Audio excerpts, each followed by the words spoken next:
ನಮಸ್ಕಾರ ಸ್ನೇಹಿತರೆ. ಧರ್ಮಸ್ಥಳದಲ್ಲಿ 10 ಜಾಗಗಳನ್ನು ಅಗೆದಿದ್ದಾರೆ. ಅಲ್ಲಿ ಕೆಲವು ಮನುಷ್ಯರ ಮೂಳೆಗಳು ಸಿಕ್ಕಿವೆ ಅಂತ ಹೇಳ್ತಾ ಇದ್ದಾರೆ. ಯಾವುದೇ ಕಾರಣಕ್ಕೂ ಇನ್ನೂ ಅಧಿಕೃತ ಮಾಹಿತಿ ಬಂದಿಲ್ಲ. ಆದರೂ ಭೀಮಾ 11ನೇ ಜಾಗ ಗುರುತಿಸಿದ್ದ, 12, 13 ಒಟ್ಟು ಇನ್ನೂ 3 ಜಾಗ ಅಗಿಬೇಕಿತ್ತು. ಈಗ ಅಲ್ಲಿ ಒಂದು ದೊಡ್ಡ ಬದಲಾವಣೆ ಆಗಿದೆ.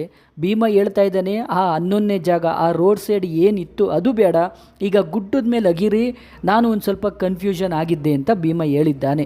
ಈಗ ಇವರೆಲ್ಲ ಏನು ಮಾಡ್ತಾ ಇದ್ದಾರೆ ಅಂದರೆ, ಈಗ ಗುಡ್ಡದ ಮೇಲೆ ಅಂದರೆ ಆ ಗುಡ್ಡ ಇದೆಯಲ್ಲ, ಆ ಗುಡ್ಡದ ಮೇಲೆ ಅಗಿಯೋಕ್ಕೆ ಸಕಲ ತಯಾರಿ ನಡೆಸಿದ್ದಾರೆ. ಅಲ್ಲಿ ನೂರಾರು ಅವಶೇಷಗಳಿವೆ ಅಂತ ಹೇಳ್ತಿದ್ದಾರೆ. ಅಂದರೆ ಈ ಮನುಷ್ಯರನ್ನ ಸಾಯಿಸಿ ನನಗೆ ತಂದುಕೊಟ್ಟಿದ್ರು, ನಾನು ಅದನ್ನು ತೊಗೊಂಡೋಗಿ ಅಲ್ಲಿ ಉಳಿದ್ದೀನಿ ಅಂತ ಭೀಮಾ ಹೇಳಿಕೆ ನೀಡ್ತಿದ್ದಾನೆ.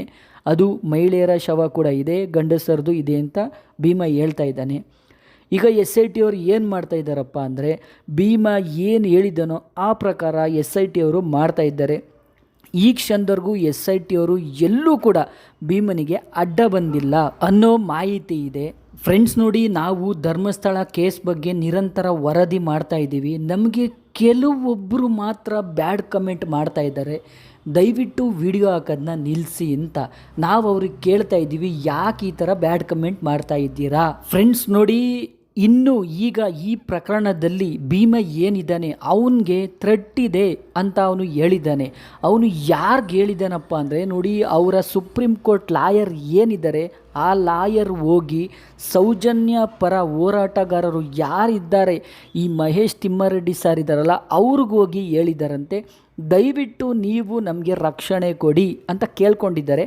ಅದಕ್ಕೋಸ್ಕರ ನಾವು ಅವರಿಗೆ ರಕ್ಷಣೆ ಕೊಡೋಕ್ಕೆ ಈ ಕೇಸಿನ ಒಳಗಡೆ ನಾವು ಬಂದಿದ್ದೀವಿ ಅಂತ ನಿನ್ನೆ ಮಹೇಶ್ ತಿಮ್ಮಾರೆಡ್ಡಿ ಅವರು ಹೇಳಿದ್ದಾರೆ. ಒಂದು ಮಾಧ್ಯಮದ ಇಂಟರ್ವ್ಯೂನಲ್ಲಿ ಅವರು ಈ ಹೇಳಿಕೆಯನ್ನು ನೀಡಿದ್ದಾರೆ. ಹಾಗೆ ಅವರು ಮುಂದುವರಿಸುತ್ತಾ ಇನ್ನೊಂದು ಮಾತು ಹೇಳಿದ್ದಾರೆ, ಈ ಭೀಮಾ ಯಾರಿದ್ದಾನೆ ಅವನಿಗೂ ನಮಗೂ ಸಂಬಂಧ ಇಲ್ಲ, ಮನುಷ್ಯನ ಸಂಬಂಧ ಇದೆ ಹೊರತು ಬೇರೆ ಯಾವ ಸಂಬಂಧ ಇಲ್ಲ ಅಂತ ಅವರು ಹೇಳಿದ್ದಾರೆ. ಸ್ನೇಹಿತರೆ, ಯಾವುದು ಏನೇ ಆಗಲಿ, ನಾವೇನು ಹೇಳ್ತೀವಪ್ಪ ಅಂದರೆ, ಅಲ್ಲಿ ನೂರಾರು ಶವ ಇರಲಿ ಬಿಡಲಿ ಅಂದರೆ ಇವರೆಲ್ಲ ಹೇಳಿದ್ದಾರೆ. ಖಂಡಿತ ಅದಕ್ಕೋಸ್ಕರ ಸರ್ಕಾರ SITನೇ ಮಾಡಿದೆ, ಹುಡುಕ್ತಾ ಇದ್ದಾರೆ. ಇದಕ್ಕೊಂದು ಅಂತ್ಯ ಸಿಗಲಿ.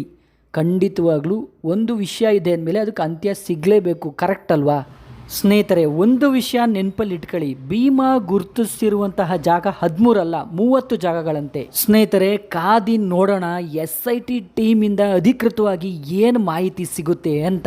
ಯಾಕಂದರೆ ನೋಡಿ, SIT ಟೀಮು ತುಂಬ ಸ್ಟ್ರಾಂಗ್ ಇದೆ. ಖಂಡಿತವಾಗ್ಲೂ ಏನಿದೆ ಆ ನ್ಯಾಯ ಸಿಗುತ್ತೆ ಅನ್ನೋ ವಿಶ್ವಾಸ ಇದೆ.